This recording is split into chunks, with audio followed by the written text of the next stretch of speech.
Good afternoon in the United States and good evening or Erev Tov here in Israel. Thank you so much for joining with us tonight in this or today, in this very important webinar. I want to thank you all for your flexibility and for logging in 2 hours later. Today is day 522 of the war that has been waged against Israel on all 7 fronts. I want to also thank General Amir Avivi. He is going to be joining us any minute now today.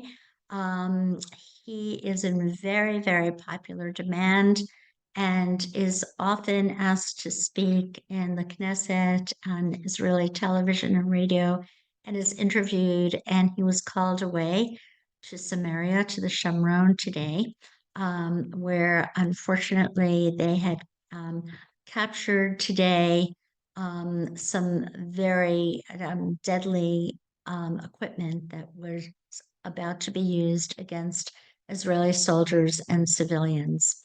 So, as listeners to our webinar know, Brigadier General Amir Avivi is the founder and president of the Israeli Defense and Security Forum, IDSF, or Habitkonistim.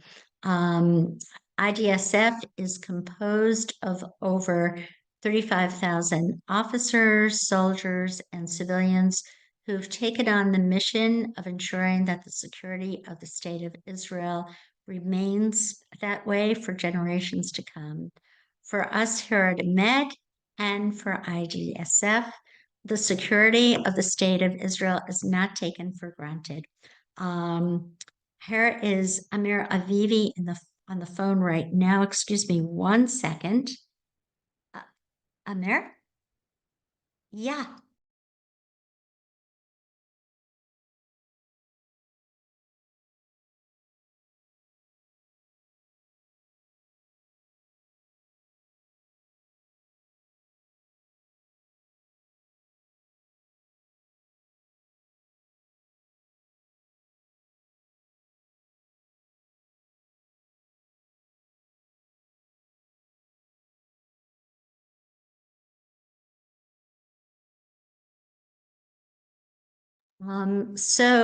That was Amir. He is, Brigadier General Amir Avivi. He's coming right on.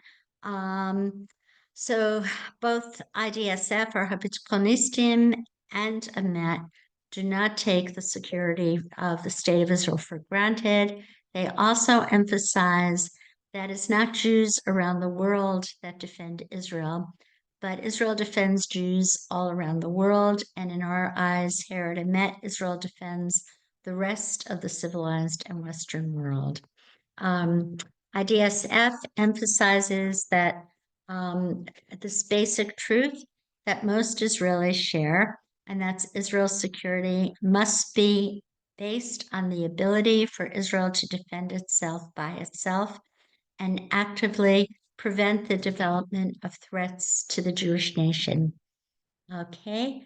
Brigadier General Avivi, as I said, is the chairman and founder of IDSF, and he's served in a variety of positions, including for the IDF, including Deputy Controller of the Defense Establishment, Head of the Chief of Staff's Office, Deputy Commander of the Gaza Division, Commander of the Sagi Brigade, Commander of Battalion 605, and Commander of the Combat Engineering School. He also is married and is the father of 4 children. So I am just waiting a bit more for him to go on. Okay. As we're waiting, I could tell you that today it was announced briefly, or there were rumors of normalization talks between Israel and Lebanon. Unfortunately, those rumors did not pan out. And that is one of the many issues we're going to discuss with Amir Avivi. Okay, we're also wondering how the government of President Joseph Orun would actually handle this, considering that there is a large Shiite population that is very sympathetic to Lebanon, and some Israelis are going up to the northern border. We'd like to know how Israel can handle this, if Israel will have to maintain a buffer zone. As we know, there are 4 cabinets that are controlled by Hezbollah and the Lebanese government, including the very important finance ministry. So we are waiting for him to come on. And we have a lot of questions that are looming about his own plan, about the Cairo plan, about working with tribal leaders, and of course, the very important question about Iran and the fact that the International Atomic Energy Administration has recently met and said that the Iranians have enough highly enriched uranium for 6 nuclear bombs, and the clock is ticking there. We also know that there's been a recent announcement that Iran, China, and Russia will be meeting to discuss nuclear negotiations and the removal of sanctions. So we are still waiting for Amir Avivi to come on. Okay, I'm sorry about the delay. We are also looking north, not only to Lebanon, but to Syria. I'd like to find out General Avivi's feelings about Mahmoud al-Jalani or Ahmad al-Shara, and the role that Turkey is playing in Syria. So, Amir, I'm wondering where you are. Let's see. We're waiting a few more minutes. Let's see. As you know, also this week, the negotiator has met only with Hamas, and Fatah was very upset about this. We have our own feelings about Fatah and Hamas, so we are waiting to see what's going to come of this development, but we at Amet do not believe that Fatah is much better. They are like Hamas in a suit and a tie. And as you know, the U.S. envoy for the hostages, Adam Boehler, met separately just with Hamas. He also called the hostages prisoners and the Palestinian prisoners hostages, which is a major, major mistake. So we are still waiting for Amir. I'm sorry. Thank you for your patience. Let's see what's going on here. Excuse me a minute.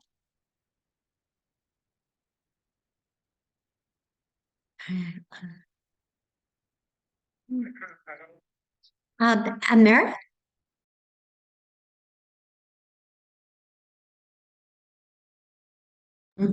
I don't see you. You're on?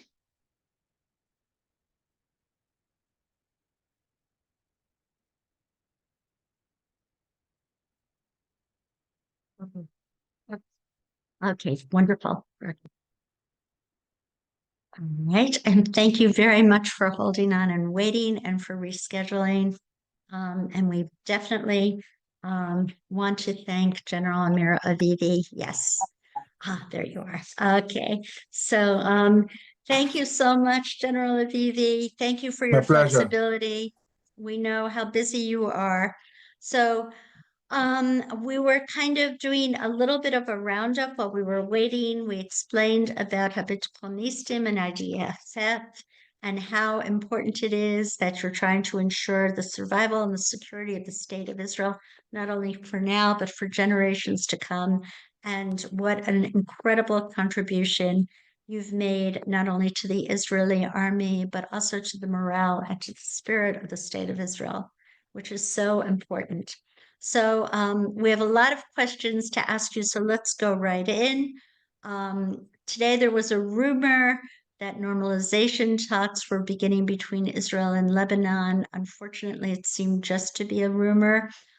What sort of a buffer zone would be necessary to make sure that the residents of Metula and Kiryat Shmona will feel safe and secure going back to their homes? And how long will the IDF need to remain there? Well, I think for Israel, it's crucial that eventually Hezbollah will be dismantled. This is not just about a buffer zone. This is about dismantling Hezbollah. According to Resolution 1559, this resolution, UN Council resolution, says that in order for Lebanon to be a sovereign country, all the militias must be dismantled, and only the Lebanese army can be active and weaponized. So I think that as long as this doesn't happen, Israel has to reinforce and prevent the buildup of Hezbollah again. And Israel is operating on an everyday basis, every day attacking attempts of Hezbollah to rearm themselves. And the big question is whether Israel is going to insist on implementing Resolution 1559. This is crucial. Lebanon has a lot of demands. They want to change the border along the border. I think that the demands are outrageous. We shouldn't agree to anything. Certainly shouldn't talk about it if they don't completely dismantle Hezbollah. So I know they started talks, but the big question is what are the changes that are going to happen in Lebanon, and how we can make sure that Lebanon doesn't pose a threat again to Israel. Right. So today, Gideon Sa'ar, the foreign minister, said that Hamas is not prepared to lay down its arms, and this is pretty evident. We did see that unfortunately, our Middle East negotiator this weekend met with Hamas. He mistakenly called Israeli hostages prisoners and Hamas terrorists hostages.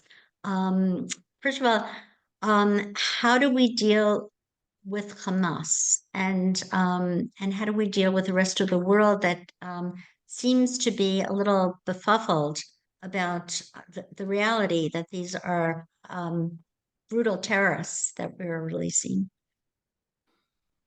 So Israel at this stage has an interest to release as many hostages as possible. And this is why we agreed to these talks. But we cannot go on in a reality that there is a ceasefire, no hostages released, and discussions continuing. Because if it's up to Hamas, they will continue this discussion for years and rebuild themselves. And Hamas is rebuilding itself. They are reorganizing, regrouping, weaponizing, organizing their forces, learning from their mistakes in the war until now. And every day that passes will make it more challenging for the IDF when they have to go in. So we need to set a clear red line. When do we stop the talking? I mean, we want hostages now. If they're not willing to release hostages, Israel needs to go back to fight. And the fighting is going to be completely different from anything we saw until now. In the beginning of the war, when Israel attacked in Gaza and they started degrading Hamas, there was a discussion whether to immediately conquer Gaza, and then you need a lot of forces also to stay there, or keep the forces fresh for a war in Lebanon. And the government and the army chose to act more in raids and not conquering the area in order to keep the forces ready for Lebanon. Also, we lacked munitions. We lacked the US support for conquering Gaza. And so for various reasons, we acted the way we acted. We degraded Hamas dramatically, but we didn't destroy them. Now everything is different. We finished most of our missions in the north, and now we can concentrate on Gaza. We have the munitions, we have new leadership in the army, new chief of staff, new commander of the Southern Command. As I started this position today. And of course, a completely different approach of the US administration. So when you look at all of this together, so obviously things are going to be different. The IDF is preparing for a decisive attack to destroy Hamas. The next time we attack in Gaza, it's going to be decisive, and Hamas will be destroyed as a governmental and military entity. And we also will bring our hostages. We're not giving up on our hostages. And this decision-making needs to happen in the coming days or weeks. So unless there is an extension of the hostage release and we start seeing hostages released, Israel will have to go back to a full-scale attack on Gaza, which will be the last attack. It will be a full-scale attack until we win decisively in Gaza and implement afterwards Trump's plan to relocate the Gazans. And for this, we need countries to relocate them too. So the US needs to sign agreements with different countries that are willing to take them. So at this point, it does not look like Egypt wants the Muslim Brotherhood, and Jordan is afraid of being toppled by its Palestinian population. Is there a way that we could convince Egypt and Jordan or other countries? Do you have other countries in mind? I don't think it should be just Egypt and Jordan. I think all the countries in the world can share this mission, or countries that are interested, they need the US support, they need US collaboration, or Israel or Israeli. So the US and Israel need to work out with as many countries as possible the idea of receiving Gazans. It doesn't necessarily have to be only Egypt or Jordan. But of course, we in the West are very afraid of the Muslim Brotherhood. We've seen what havoc they played on our university campuses and in the streets of London and New York, etc. And they want to go to Canada, Austria, I mean, Australia, the United States, Western Europe. And we're afraid that they present a voter bloc that might not be really compatible with Western democratic values. What are your thoughts about this? No, it's obvious, but I think there are many people in Gaza who don't think about exporting Muslim Brotherhood ideology. They want a new life. They want to work. They want to make a living. There are many who are aligned completely with Hamas, but there are many who simply want to go and build a life somewhere else. And I think that at the end of this war, Gaza will be a place people won't be able to live in. It will be completely destroyed. And therefore, we do need a global effort to relocate them. Judea and Samaria have become flashpoints recently, and I know you were just in the Shamron today. And I read that there was some explosive material that could really harm Israeli soldiers and civilians that was picked up there. What do you suggest, what do you recommend be done? Because it's become very, very violent recently. Well, the challenges are big. We have Iran trying to smuggle all the time capabilities through Jordan into the area of Judea and Samaria.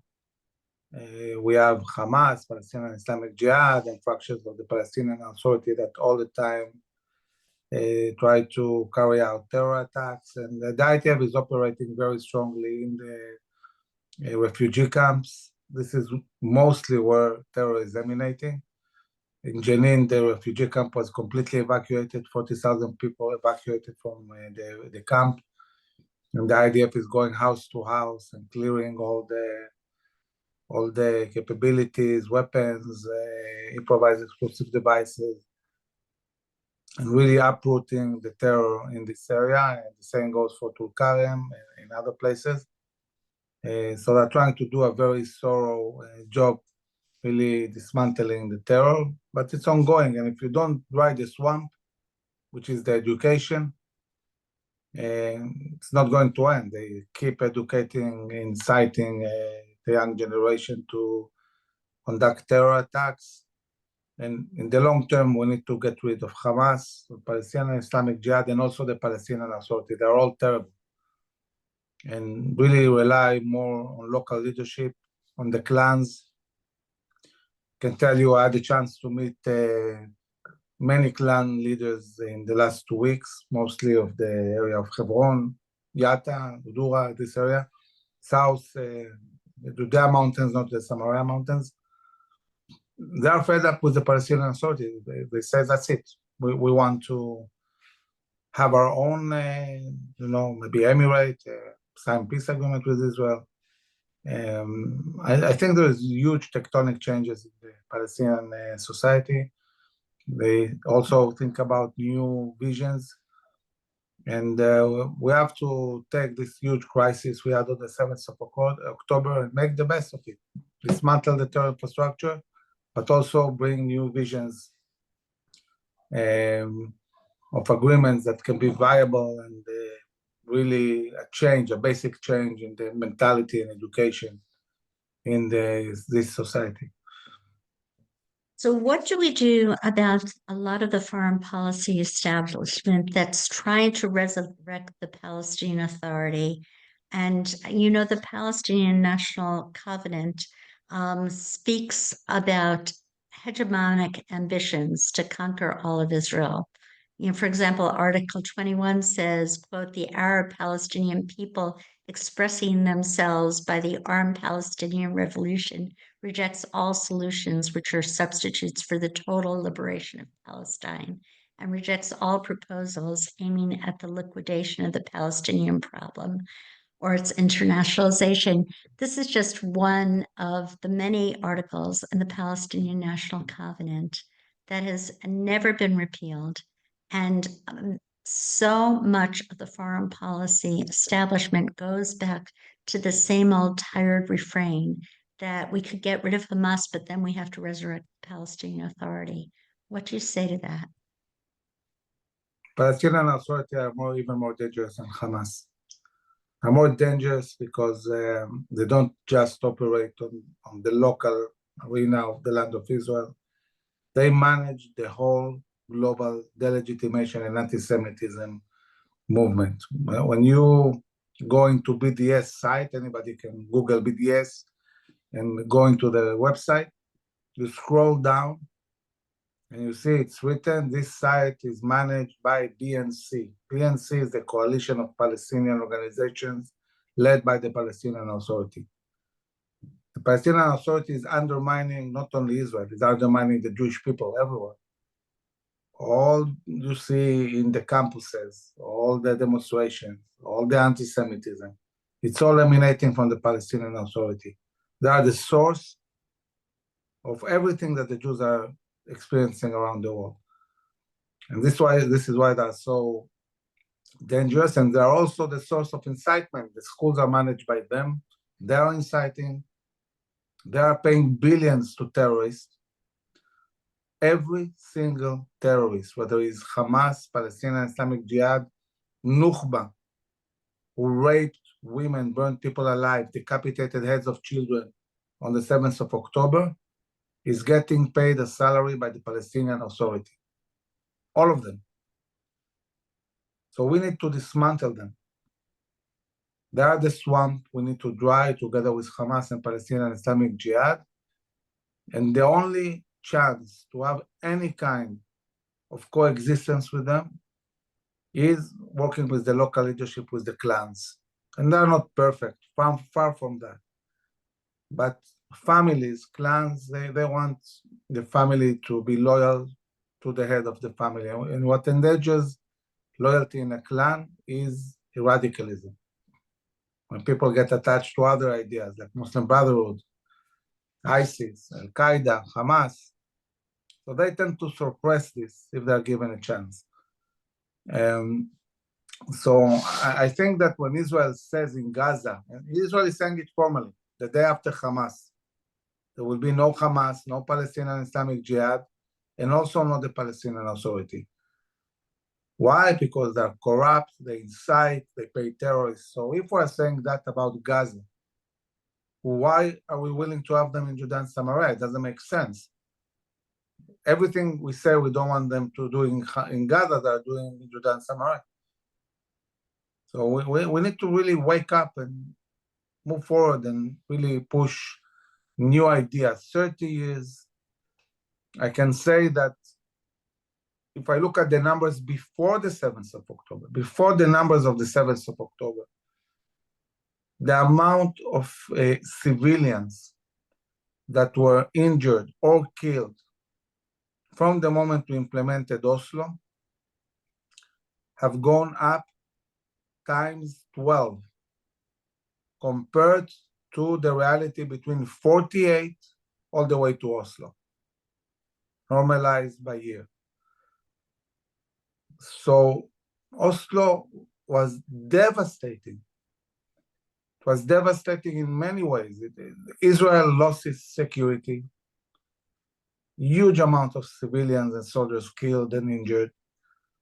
But also we broke our own values by really starting to tell ourselves a story that this land belongs to them.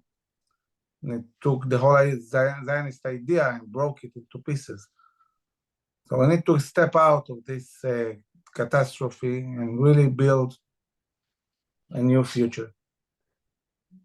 So one of our listeners has asked, where are the heads of these clans? Why don't we hear from them? Are they afraid to step forward? And how can we support them and amplify their messages?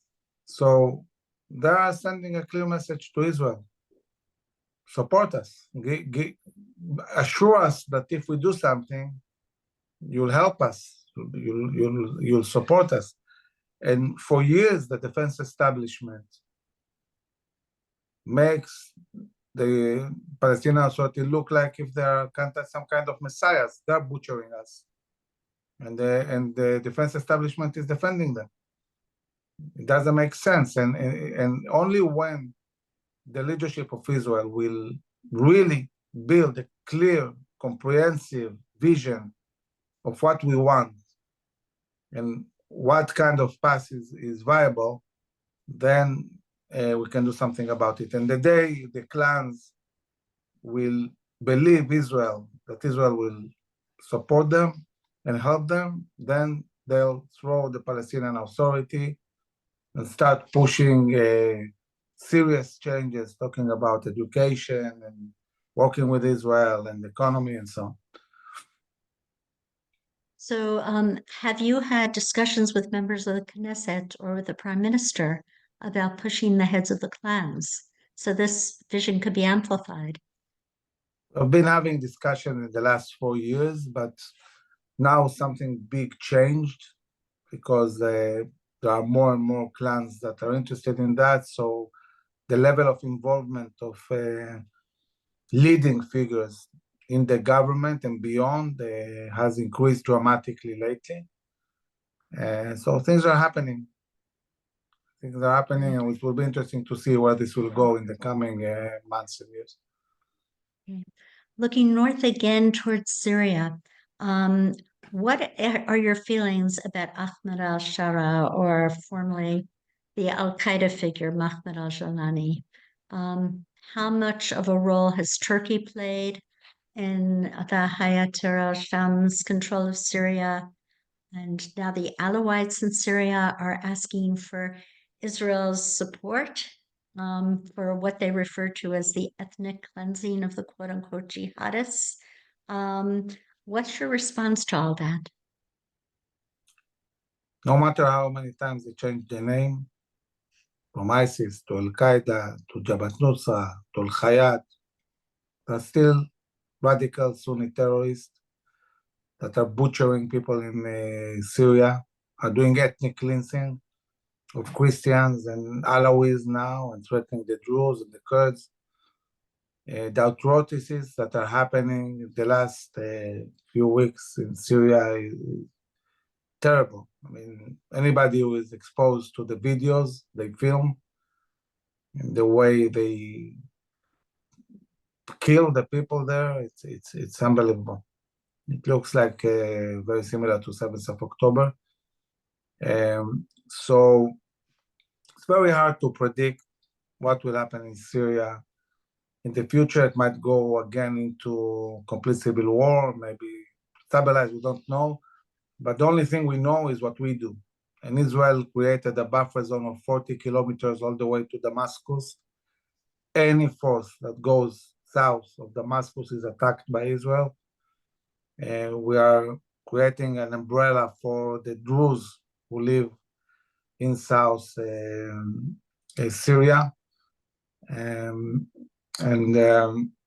making sure that nobody gets close. We have forces inside Syria and on the Hermon mountain, and Israel is creating stability in these areas.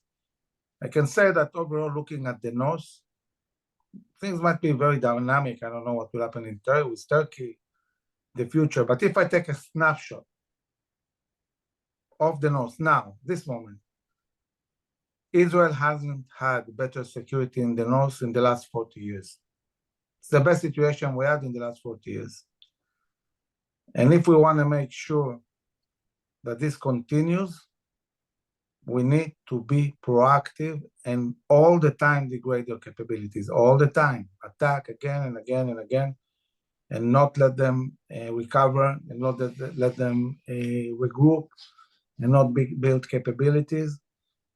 And that's why we're doing that, looking at the big picture of the Middle East is really build this Western Israeli moderate Sunni alliance that might be a magnet to Lebanon, or even maybe in the future Syria, to join a moderate Sunni alliance and not a radical one, the way we see it at the moment in Syria. Okay, so of course, the most looming question is Iran and their rush towards a nuclear bomb. You know, the International Atomic Energy Administration had just said last week that they have enough highly enriched uranium for 6 nuclear bombs. What would you recommend that the United States and or Israel do about this?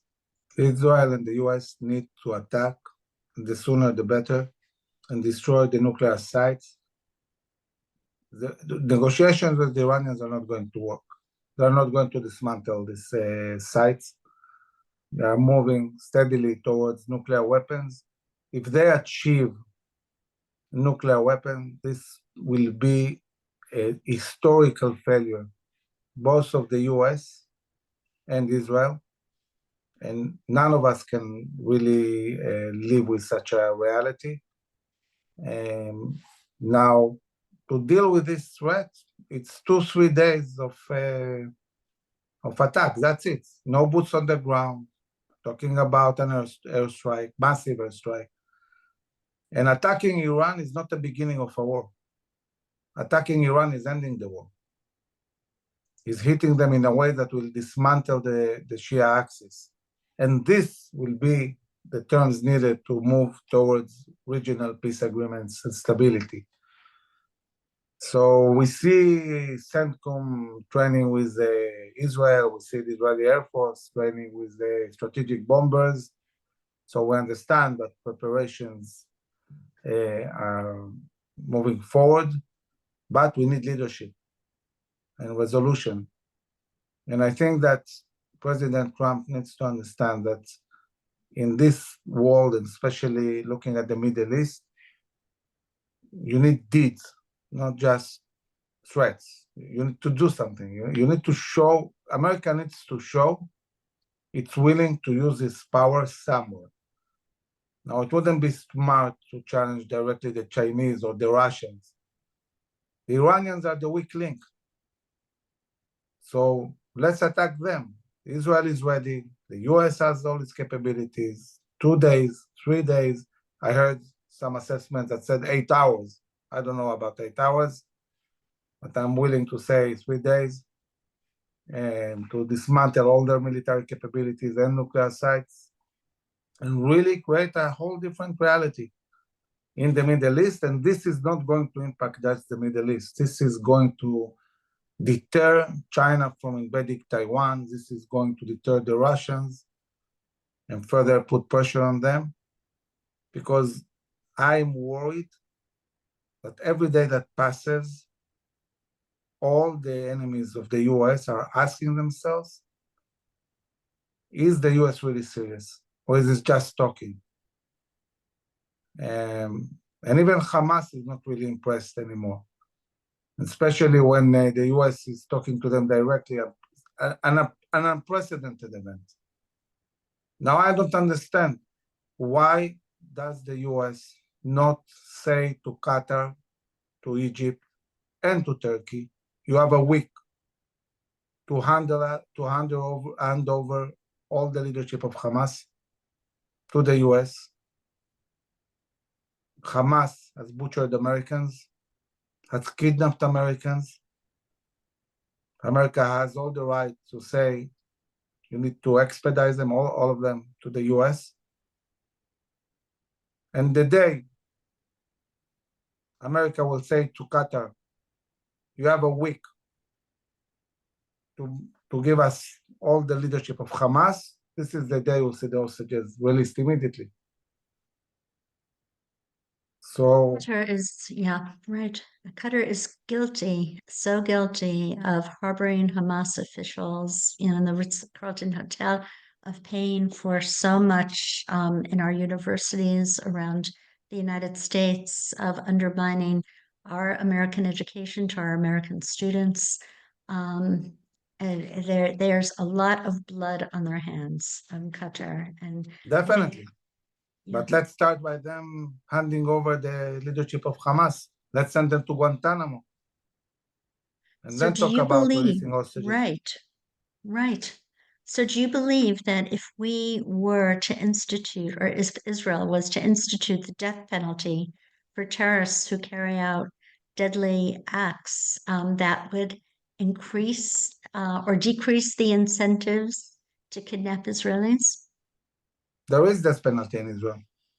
It Just was only need used once. the judges need to Eichmann. use it. The law exists. It's not about a new law. You don't need a new law. A military court in Israel can decide on a death penalty, but it's not in our culture. It's not in our culture, and I'm not sure this is something that's going to change so soon. But I think definitely dealing with the leadership of Hamas that is outside Gaza is one thing. The other thing is they don't hand the hostages. Go in and get it over with. We need to destroy Hamas. Everybody understands that. And the chief of staff is saying clearly, we are going to eradicate them and we're going to bring victory. And the question is when, and how organized Hamas will be when we go in the next time. So what is your assessment of the role of Turkey in backing, directing, and funding anti-Semitism on U.S. campuses, and Erdogan's hegemonic approach towards the region and his support for the Muslim Brotherhood? Turkey has big aspirations. Erdogan, from the day he won the first time, I think it was in 2000 and say maybe 4, if I remember well. His aspiration is to build again the Ottoman Empire, to be a global force. And he's building a huge military industry, producing all kinds of weapons and capabilities, a big army, building alliances, being involved in Libya and in other places, huge navy. And I think that we have to be very alert. I can say that the Prime Minister built a committee to advise on the build-up of force of the army looking into the future. And this committee said the Israeli army needs to be ready to confront Turkey in the future. It's a big army. So it's a big change, but I believe that the US and NATO can keep Turkey at leash. And also, the big question is what will happen with the Russians. If the Russian-Ukrainian war will stop, this might give a chance for the Russians to be more concentrated on Western Syria and keep their ports and airbase and bring more soldiers. And this can also deter the Turks and stabilize a bit the situation. So actually, Russian presence in Syria can help. As it, by the way, did help also before, stabilize the situation. But for this, we need to end the Russian-Ukrainian war. And I think that the idea of breaking the Chinese-Russian-Iranian front and getting Russia back on the Western side and away from China, it's a good idea. It's a good idea. We need to... Russia was pushed into Chinese hands, and we need to change this, and we need to get Russia away from Iran also. So the way to break down this front, this Chinese-Russian-Iranian front, when we talk about Iran, we said Iran needs to be attacked. Russia needs to be pulled from China into the Western society, and this will require some kind of resolution in Ukraine. And China in this reality will be surrounded by the US, Russia, India, and it will be contained.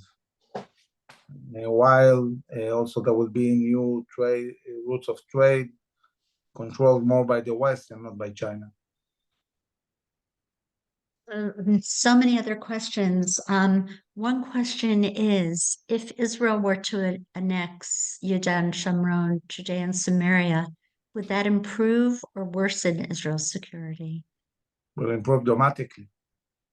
But we're not talking about applying the Israeli law in 100% of Judea and Samaria. We're talking about the areas that 60% or a bit more that is not Arab Palestinian cities.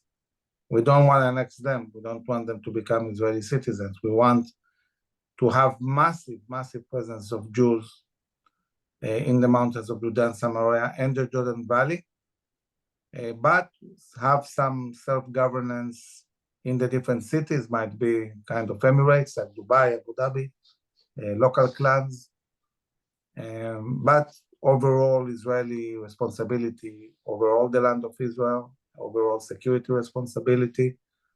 So there are viable solutions which enable Israel to really apply its law in vast areas of Judea and Samaria, be very secure, and also not need to annex Arab Palestinians and change the demography of Israel. So many wonderful questions. One is, are the bunker buster bombs that the United States is providing to Israel enough to penetrate the Iranian nuclear manufacturing bunkers? They are very helpful, but still I think that if we want a decisive attack on all the capabilities simultaneously and really getting the best results, we need an American-Israeli attack and not just an Israeli attack. It's a whole different scenario. I mean, people already forgot what the US is able to do. The US hasn't fought for a long time. But the US brings with itself capabilities that Israel doesn't have, like strategic bombers.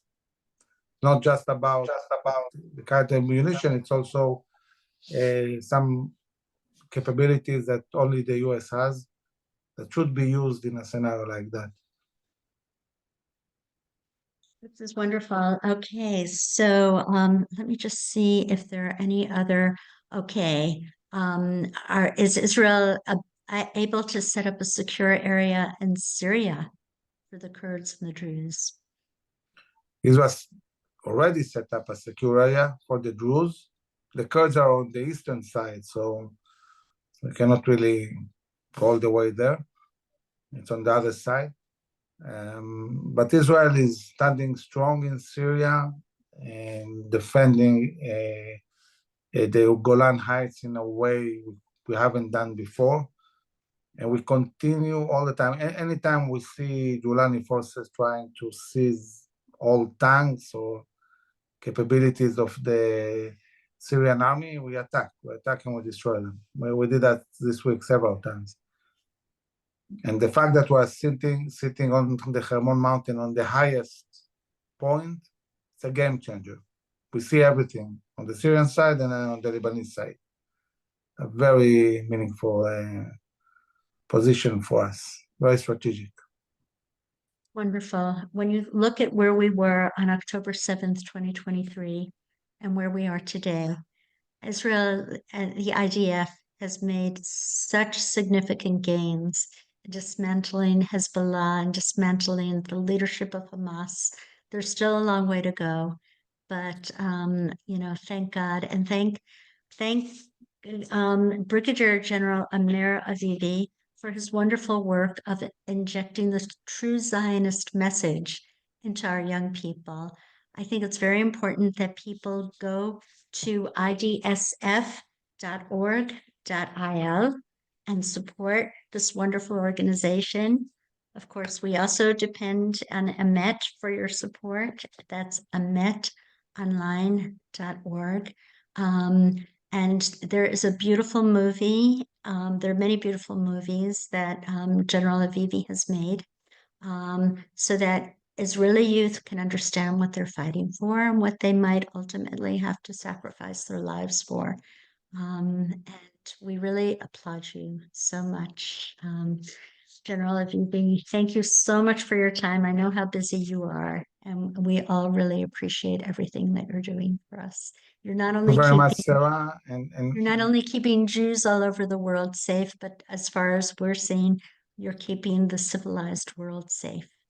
And thank you. And I think that this year is going to be very, very meaningful. We had a very difficult year. We did a lot of progress, but this is the year that Israel needs to bring a decisive win on all fronts. And when you see people dancing in the streets, you'll know victory was achieved. You'll see it when people will react to it and say, okay, that's it, we won. Wonderful, wonderful. Thank you so much. Yisrael Chai and B'yachad Netzach. Thank you very much. Bye-bye.